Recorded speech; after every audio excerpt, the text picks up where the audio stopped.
Kemudian kita lihat lagi kalau misalnya ada yang mendaftar nih Pak, misalnya mendaftar berkali-kali terus belum lolos. Ini masalahnya ada di mana Pak sebenarnya? Oke, yang pertama, kenapa mendaftar berkali-kali belum lolos? Jadi kita kan buka gelombang buka pendaftaran untuk penerimaan itu kan per gelombang. Sekarang udah sampai gelombang 9. Nah, mungkin biasanya kalau kenapa dia gagal berkali-kali mungkin ada banyak faktornya. Kalau yang pertama, dari jumlah peserta yang mendaftar per gelombang saja itu kuotanya sudah lebih daripada yang kita ingin terima di per gelombang. Misalkan seperti batch 9 kemarin yang mendaftar gelombang 9 itu ada sekitar 5,9 juta. Sementara yang harus kita terima itu mungkin hanya sekitar yang kita terima di batch 9 hanya 800.000. Dari sini kan bisa dilihat tuh jumlah pendaftar maupun jumlah yang kita terima angkanya sangat jauh berbeda. Yang kedua, proses penentuan siapa yang menjadi penerima dari 5,9 juta ini itu banyak gitu. Kriterianya yang pasti kita ada berlandaskan dengan regulasi yaitu Perpres Peraturan Presiden yang 11. Peraturan Presiden yang 76, mohon maaf. Di situ ada dijelaskan bahwa penerima kartu prakerja itu tidak boleh termasuk TNI Polri, ASN, pejabat negara, pejabat desa, dan lain-lain. Nah, salah satunya adalah, jadi jika misalkan si pendaftar ini salah satu dari yang tadi saya sebutkan berdasarkan Perpres 76, itu berarti mereka ini tidak akan bisa lolos menjadi penerima. Yang kedua, kita juga ada yang namanya, karena ini adalah menjadi awalnya memang adalah program untuk meningkatkan reskilling dan skilling kompetensi, itu sejak pandemik ini program kartu prakerja berubah menjadi semi bansos. Saat berubah menjadi semi bansos, maka semua peserta-peserta yang data mereka sudah terdaftar di Kemensos sebagai penerima bansos, baik itu BLT, PKH, dan lain-lain, maka mereka tidak akan pernah lolos untuk menjadi penerima kartu prakerja. Kenapa? Karena di Permenko 11 sudah ditetapkan bahwa penerima bansos di saat pandemik seperti ini tidak akan mendapat kartu prakerja. Kemudian kita kan ada juga nih untuk yang program pemulihan ekonomi, yaitu bantuan upah. Nah, jika peserta-peserta yang mendaftar ini sudah mendapatkan bantuan upah tadi, itu juga tidak akan bisa lolos jadi penerima kartu prakerja. Oke, jadi biar nggak ada tumpang tindih gitu ya Pak ya? Betul Bu, duit negara kita kan nggak banyak, jadi bagi-bagi duitnya dibatasin dulu. Nah, yang untuk bantuan upah ini itu sebenarnya itu sesuai dengan arahan komite dari kartu prakerja. Kira-kira seperti itu. Jadi, jika semua peserta itu tidak ada bagian dari 3 kriteria tadi, dari yang bantuan bansos maupun yang tadi dari Perpres yaitu TNI Polri, ASN, pejabat negara, anggota DPRD, dan lain-lain, nah itu tidak akan pernah lolos menjadi penerima kartu prakerja. Nah, yang kemudian setelah mereka kita filter berdasarkan yang tadi, barulah kita lakukan yang namanya proses randomisasi. Nah, di proses randomisasi ini juga kan ada kemungkinan besar banyak peserta yang akan gagal.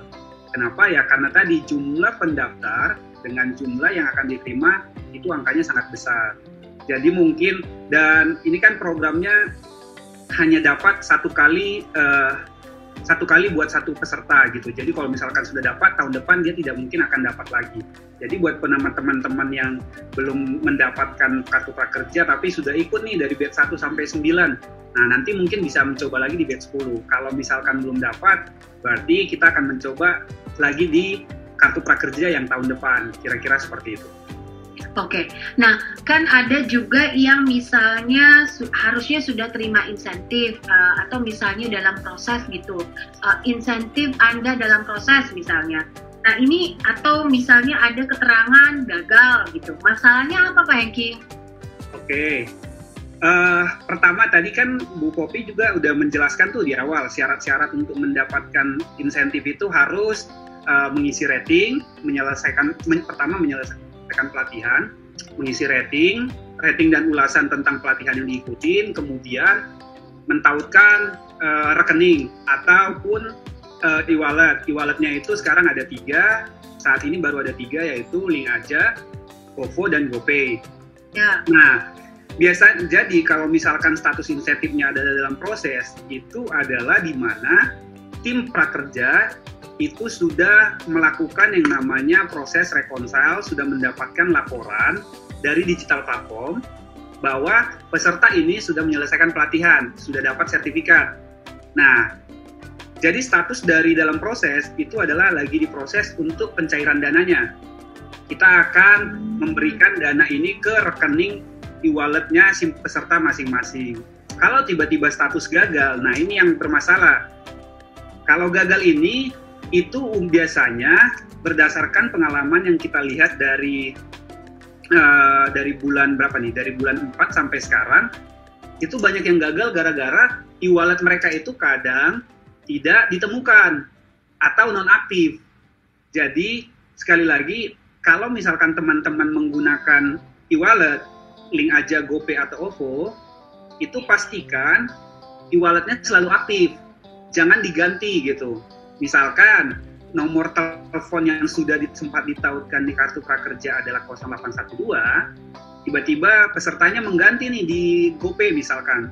Nomor 0812 menjadi 0856 misalkan. Nah, di saat kita transfer ke sana, itu tidak akan ditemukan. Akunnya sudah tidak aktif atau mungkin akunnya bermasalah. Tapi ini adalah gagal ditransfer, bukan tidak akan diberikan, itu beda. Jadi kalau misalkan gagal, apa yang harus dilakukan peserta? Pertama adalah mengecek rekening apa yang ditautkan di kartu prakerja. Jika ada rekeningnya adalah e-wallet, maka peserta pergi ke e-wallet yang tersebut untuk memastikan apakah akunnya masih aktif. Kira-kira seperti itu. Jadi kalau dalam proses itu memang lagi diproses di sistemnya prakerja. Kita kan setiap hari itu yang kita cairkan itu kan cukup besar angkanya, karena banyak juga yang harus kita cek. Jadi di saat dalam proses itu mungkin itu butuh 1 kali 24 jam sehingga nyampe ke rekeningnya peserta. Tapi kalau gagal, ini adalah gagal ditransfer, bukan tidak akan diberikan, itu beda. Jadi kalau memang sudah menyelesaikan pelatihan dan ratingnya sudah rekeningnya ataupun e-walletnya tidak bermasalah, itu pasti akan kita transfer. Gitu. Oke, jadi kalau misalnya di e-wallet misalnya nih, atau misalnya mau ganti handphone, caranya gimana Pak Hengki? Oke, kalau sekarang kalau mau ganti handphone, nomor HP, misalkan nomor HP-nya bermasalah, kita sudah ada fitur untuk mengganti nomor HP. Jadi, tapi karena sekarang itu fiturnya di saat kita mengganti nomor HP, itu teman-teman juga harus mengganti e-walletnya. Kenapa? Karena saat ini memang rule di kita nomor HP yang didaftarkan di kartu prakerja itu harus sama dengan nomor HP yang mereka gunakan di e-wallet jika mereka memilih e-wallet sebagai rekening penerima insentif.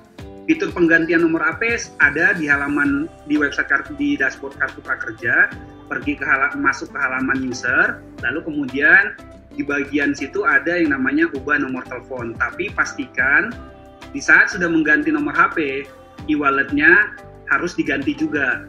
Kira-kira seperti itu. Oke. Kalau seandainya nih akun e-walletnya kan ada tuh yang misalnya belum terupdate, kemudian disuruh update, kemudian sudah diupdate atau di-upgrade, tapi dashboard prakerjanya juga masih belum terupdate. Nah, ini persoalan teknisnya ada di mana? Oke, persoalan teknisnya, jadi kalau sobat prakerja nih misalkan udah masuk ke website kartu prakerja, terus tiba-tiba ternyata disuruh upgrade. Nah, terus sobat prakerja pergi ke e-wallet, melakukan upgrade akun, kemudian akunnya sudah terupgrade nih. Nah, itu kalau mau secara otomatis di sistem kartu prakerja terupdate, itu harus menunggu 1 kali 24 jam. Kenapa? Sistemnya kartu prakerja akan melakukan pengecekan secara berkala 1 kali 24 jam ke sistemnya e-money. Misalkan seperti tadi 0812 statusnya belum terupgrade nih di sistem kartu prakerja. Lalu si peserta ini sudah melakukan upgrade. Nah, kita akan melakukan pengecekan untuk nomor telepon tersebut di malam hari. Kira-kira mungkin itu subuh gitu. Sistem kita akan mengecek ke sistemnya e-money apakah nomor telepon 0812 ini sudah di-upgrade. Nah, itu kan membutuhkan waktu. Jadi, solusi cepatnya adalah kalau teman-teman sudah lakukan upgrade di sisi e-money, di sisi e-wallet, bisa kembali ke website Kartu Prakerja, lalu meremove e-walletnya, kemudian mentautkan ulang. Kira-kira seperti itu. Jadi, kalau misalkan sudah di-upgrade, kembali lagi ke website Kartu Prakerja, di-remove e-walletnya, kemudian tautkan ulang lagi nomor e-wallet tersebut. Sehingga statusnya akan terupdate. Tapi kalau memang tidak mau melakukan itu, cukup menunggu 1 kali 24 jam. Kira-kira seperti itu Mbak Poppy.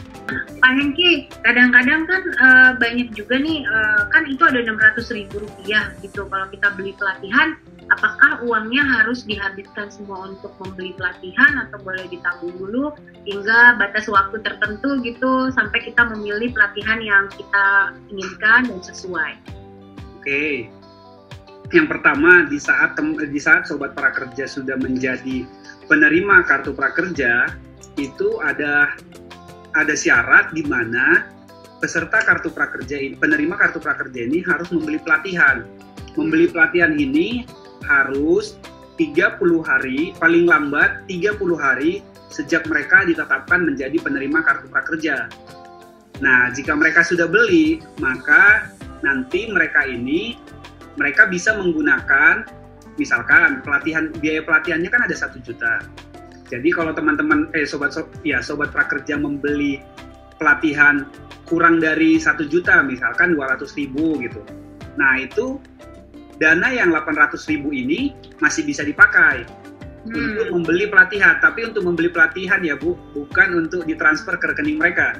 Untuk membeli pelatihan lagi. Jadi, maka dari itu ada beasiswa 1 juta itu dipakai untuk biaya pelatihan. Nah, biaya pelatihan ini sampai kapan sih bisa dipakai? Sampai tanggal 15 Desember seharusnya. Terus jika mereka sudah membeli pelatihan lebih daripada kurang daripada 30 hari sejak ditetapkan, nah kepesertaan mereka itu pasti sudah aman dan bisa dipergunakan sampai akhir Desember. Kira-kira seperti itu. Lalu untuk misalnya ada yang dicabut nih, ya kan? Apakah ada kuota lagi untuk pendaftar yang terbaru, Pak Hengki? Sekarang kita berarti ada di batch 9 ya, nanti berarti ada batch 10. Nah, untuk kuota yang dicabut tadi berarti ada sekitar berapa tuh tadi? 189.000. Apakah kuota ini akan ditambahkan ke batch 10? Itu saya belum tahu. Saya belum mendapatkan, kami belum mendapatkan arahan dari komite, jadi kita menunggu saja arahan dari Komite Kartu Prakerja jika memang dana ini, yang peserta yang dicabut tadi memang ingin ditambahkan atau tidak, itu ada keputusannya di Komite Kartu Prakerja. Kira-kira seperti itu. Oke, nah soal survei Pak, ini kan biasanya kan ada 3 kali tuh survei, sekali lagi nih, ya kan, ini pertanyaan penting nih ya kan, biasanya cuma 1 kali, sementara itu 3 kali, ini gimana nih Pak? Oke, survei sebenarnya tim kita sudah mempersiapkan untuk survei kepekerjaan yang kedua. Memang saat ini baru yang kita berikan itu baru survei yang pertama, dan kalau saya tidak salah itu angkanya sudah sekitar 1 juta peserta yang sudah menjawab survei evaluasi yang pertama. Nah, untuk survei evaluasi yang kedua sebentar lagi kita akan keluarkan sehingga teman-teman di sana bisa untuk menjawab survei evaluasi yang kedua.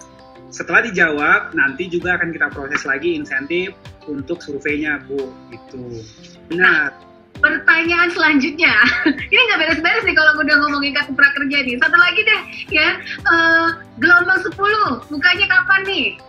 Aduh, ditunggu saja di Instagram kita ya, teman-teman sobat-sobat Prakerja, ditunggu saja di Instagram kita. Saya belum dapat update batch 10 kapan dibuka, tapi begitu dapat pasti nanti akan kita informasikan di sosial media kita. Batch 10 akan segera dibuka. Kira-kira seperti itu. Aku belum ada clue, Bu. Belum ada clue ya, jadi kita akan menunggu setelah kuartal 3 ini berakhir ya kan.